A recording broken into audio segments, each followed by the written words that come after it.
quite some time since I reviewed a role-playing game. 5 months actually. You know what? For today, I'm going to review one. And not just any normal one, a sci-fi role-playing game, since we don't have too many of those. We got some such as Mass Effect and Star Ocean, but not to the point where that type of setting is the norm. And the role-playing game in question is Transistor. Albeit a different type of sci-fi in comparison to the sci-fi RPGs I mentioned, but that aspect of Transistor does make it stand out. And the game was developed by the same people who made Bastion. And I have to admit, I am pretty interested in the title, just hearing about the title from fans who really enjoy playing through Transistor. Some of those fans being my friends who have played through it as well, though I never really had the opportunity of actually buying it or trying it too recently. But now that I have played it, I would now like to give my take on the quality of Transistor. I am Peter47890/Sirus, and welcome to my review of Transistor. Transistor is a sci-fi role-playing game that was developed and published by Supergiant Games. It is available on the PC and PlayStation 4. Note that I played the game on the PS4. Look, whatever you're thinking, do me a favor. Don't let me go.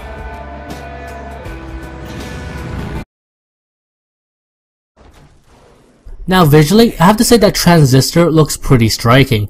The visuals are just very vibrant and stylish, with Transistor having a futuristic/digital look to it in terms of how the city looks, as well as the various enemies you face and the cheap character designs of the humanoid characters.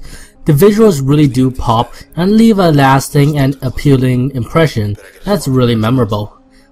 I especially like the various special effects in this game that makes the battle a pleasure to witness with how sleek and stylish it is. I particularly also really like seeing the visual effects they did with the particle effects you see at the end of the huge sword that the protagonists carry, which is called the Transistor, when you move it around. It just looks really cool to me. The music also deserves a special mention, as it's done really well, with the soundtrack itself being one of the more unique soundtracks I've heard from recent memory, with the tracks themselves doing a great job in building the atmosphere of the city as you progress the game. From it being melancholy to having up relaxing and catchy tracks whenever Red and Transistor have a chance to relax, to the more serious and tense moment that is in the narrative, the soundtrack just does a fantastic job of complementing the game. The voice acting is also top notch. Albeit you only really hear one voice actor for the majority of the game, which is Transistor, who's voiced by Logan Cunningham, who's also the voice of the narrator in Bastion, but he does a great job voicing Transistor. He really does have a pleasant voice to hear when you hear Transistor commenting on the various things in the story, but you also really do feel the concern and emotion in the voice when the situation calls for it. His performance does really help you get connected to the protagonist's plight in the story. And speaking of story and characters, the story basically starts off with us playing as Red, a rather renowned singer who lost her voice due to the actions of a mysterious group called the Cantabella, and also Transistor, a mysterious broadsword that's able to talk and basically has the consciousness of Red's bodyguard when they were attacked by the Cantabella, and where the bodyguard was stabbed by the Transistor. And this basically kickstarts Red and Transistor's journey to basically get back at the Cantabella. I would probably say that the story of Transistor can be rather vague. There's a lot of mystery in the plot and world of Transistor, which does make you interested to find more about the story, but there's also a decent amount of story details that are left vague for players to piece the details together, with the sparse but meaningful dialogue that there is, and the actions that the character do in the plot, as well as the imagery and visuals of the world in Cloudbank, as well as visiting the numerous terminals that you find throughout the game. But to the game's credit, there is still a clear and emotional connection to the main protagonists, which are Red and Transistor, as you see their interaction, which is pretty charming, and you really do feel that they do care for each other. From the exposition that Transistors have throughout the narrative, which is also helped by the wonderful performance that Logan Cunningham does for the role, to seeing what Red writes on the terminal, which overall does get you invested from start to finish and makes you want to find out why things are happening like they are, what is that Cantabella goal is, and etc. I also do think that the game does give us enough information via dialogue, character logs that we obtain from using various abilities, or visual imagery for us to piece things together for the major story elements. That really does make it rewarding for players to piece things together. And the reveals themselves are interesting and creative, as you see what kind of world Cloudbank is, how the transistor fit into the grand picture, and how it affects the overall world. Now, can it be too vague at times? Yeah, it can. And that might be a problem, since if a story is too vague, people won't get invested in it since they don't know what's going on. But again, I do think that emotional connection and the plight of the protagonist, namely Red and Transistor, is strong enough to carry the story through that vagueness. With the emotional connection that people will make with the protagonist does make them want to find out more about the world and characters of Transistor.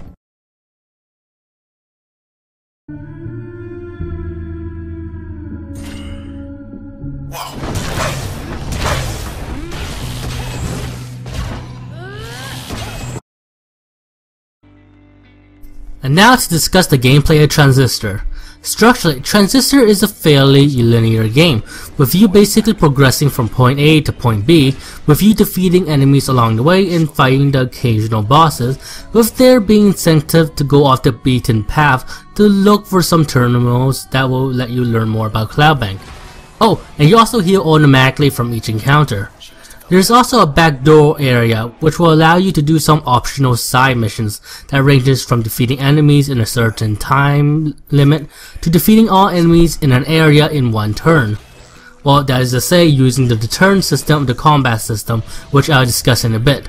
There are also access points that will heal you, recover any functions if you were to lose them in battle via losing all your health, and functions is basically your abilities, and automatically save your progress, as well as let you customize the different amount of functions that you have under your disposal, as well as your limiters, which are basically what they sound like. They limit your overall abilities to a certain extent, but give extra experience in return. Overall, the structure works for a Transistor. The level design works well, with there being decent enemy variety in regards to the length of the game, though there are enemies that are basically buff out versions of themselves, but they do have abilities that do make them tougher in the fight, that does mix up the combat more. Their intervals between access points is frequent enough that you won't lose too much progress if you were to lose an ability during battle, with you being able to gain them back within 2 access points normally, but the enemies are tough enough in between those intervals that you do feel some consequences of losing those functions in the first place, as well as the enemies being tough enough to make the auto heal after each battle to be fair. And the optional backdoor area is also fun to go through, with there being a variety of missions that changes up the gameplay enough that it makes it fun to go through, with it being rewarding too with the extra experience you get from doing those missions. The one con I probably will say about the structure is that the user interface can be a tad confusing at first and takes a bit of getting used to. Now let's talk about the combat system. In terms of describing the combat system, I'll probably say it has elements of both an action RPG and turn-based combat, though with a lot of emphasis on the turn-based combat. The combat basically works like this. In battle, your main means of offense is in the various abilities you get throughout the game, called functions, with you getting various functions from progressing the story or by leveling up, with each function giving you a unique ability you can use that ranges from being able to attack with an energy beam from certain distances, to calling for a bomb, to calling an ally to battle with you, and etc. Just know that enemies can attack you when you're using an ability, as well as there being a delay after you use an ability. Well, in turn when you're in real-time combat, that is. Which now get me to discuss the turn-based elements in the combat system, which is a main mechanic. In fact, I'd probably say that all the battles in Transistor are pretty much designed around this mechanic, and that is the turn system. The turn system essentially freezes time and allows you to plan out your actions from how you move to using various functions, but do note that there is a limit to how much you can do during one turn, and when you execute a turn using the system, Red will be able to perform the moves you input in pretty much ultrasonic speeds. But do note that you won't be able to use the majority of your abilities or go to the turn system in a small time frame, with the exception of being able to use Jaunt, which is basically the dash ability and basically serves as the main defensive ability in Transistor, and then in terms of moving to cover from enemy fire. Also do note that you have no cooldown time to using your functions if you use it in real time, rather than using the turn system. Well, you still have to wait for the animation for a function to finish, as well as the small delay. Overall, I think Transistor is a pretty fun game to play for its combat. Now, it's very apparent that the game is primarily designed around the turn system, with the actual action elements of the combat being intentionally clunky, though still useful to utilize in certain situations. But the turn system is still quite fun to play around with.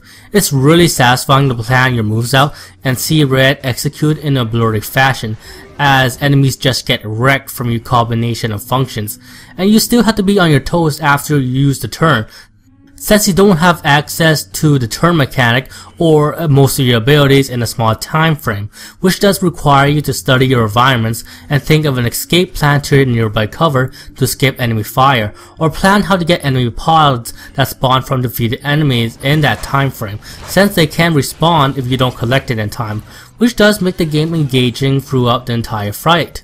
The functions you use are also a lot of fun to use, with each function being unique from each other and being useful to use in certain situations. And to add, I don't think there is any useless functions in the game. I also probably say the most fun of the combat system is probably the experimentation you can do with the functions, with how you can modify each function to do additional effects, as well as gaining innate abilities from the functions, which does overall change up the combat significantly and makes it a lot of fun to play around with. There's just lots of ways to play the game with the different amount of functions you get in the game. That does make replaying it fun, just to see if a different combination of functions you use this time might be even more effective than the last. And I'll discuss that experimentation a bit when talking about the customization. I'll probably say one con to the combat is that it does take time to get it going. Let's now discuss the customization and leveling up systems. In terms of the leveling system that Transistor has, it's pretty typical, with you earning experience from defeating enemies, and when you get enough, you level up, with you being able to learn more functions, increase your memory bank, which will allow you to equip more functions, unlocking the secondary and passive slots so you can reinforce yourself or the primary function you use with another function, and lastly, you'll be able to learn a limiter. The leveling system works with there being a nice progression curve. Customization wise, you're able to equip the various functions to each face button, with you being able to equip additional functions to the main function you set via the secondary slot, which will allow the main function you use to gain additional effects.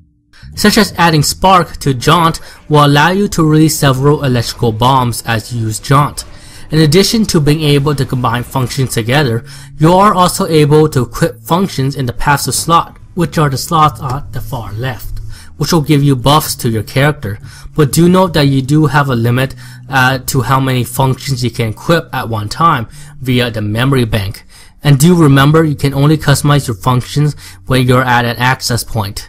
The customization overall is just fantastic, with there being a lot of options to experiment in terms of the vast amount of functions you can combine with each other, with each combination changing the ability to a significant degree, which does make it fun to experiment with. Lengthwise, this game is probably around 5 to 7 hours to go through, and the difficulty of the game is moderate, though the limiter can give you more challenge. Though I will probably say that the consequences of losing, which is namely just losing a function when you lose all your health, does make the game more easy, since the penalty to losing is pretty light. I probably would have appreciated a more restricting penalty to losing all your health.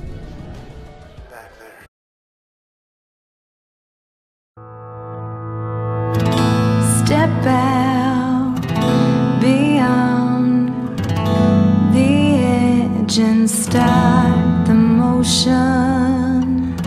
Look out Overall, Transistor is a unique experience to go through, with it having an intriguing and creative world, which does get you interested in the story and how it affects the world of Transistor, as well as characters that you can get emotionally invested in, with both Transistor and Red interactions in the story, adding fantastic visuals, good soundtrack, and pretty fun gameplay that has lots of customization and experimentation in it. It's quite a fun and interesting game to go through. You got some downsides, such as the narrative can be a bit too vague at times, though I still think the emotional connection you have with the protagonist are strong enough to carry the story through. The user interface being a tad confusing at first, the combat taking a bit to get interesting, and etc., but I still say it's worth a purchase. I fall.